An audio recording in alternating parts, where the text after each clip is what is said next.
কখনো কি নিজের মনে একটা প্রশ্ন আসে না, এই যে একটা পোলা ঢাবিতে ফার্স্ট হইল, ঢাবিতে সেকেন্ড, বুয়েটে সেকেন্ড, আইবিএতে ফিফথ, এরকম প্রতি বছর কিছু কঠিন কঠিন প্রডিজি মানুষজন কই থেকে আসে যে এ যেই জায়গাটাতেই পরীক্ষা দেয় সব কটাতে চান্স পায়। লুক এট মি, 15টা ভার্সিটিতে চান্স পায় বসে আছি। বাট আমার এমন ফ্রেন্ডকে চিনি যার মোটামুটি পড়াশোনার সময় স্কুল লাইফের রোল আমার কাছাকাছি ছিল। এই ছেলেটা একটা সিঙ্গেল ভার্সিটিতে একটা সিঙ্গেল সিট ল্যান্ড করতে পারে না। তোমার কি পরিচিত এমন কোনো সিনিয়র বড় ভাই আছে যে একের পর এক ভর্তি পরীক্ষা দিয়েই গেছে but every time he got one result, মামা চান্স হয় নাই? তো এই মানুষগুলোর দোষটা কোথায়?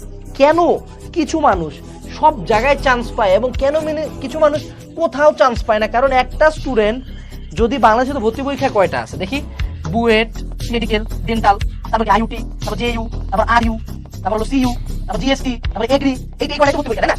তো এগুলো যদি গণি 1 2 3 4 5 6 7 8, ধরে নিলাম যে দুইটা আমরা বাদ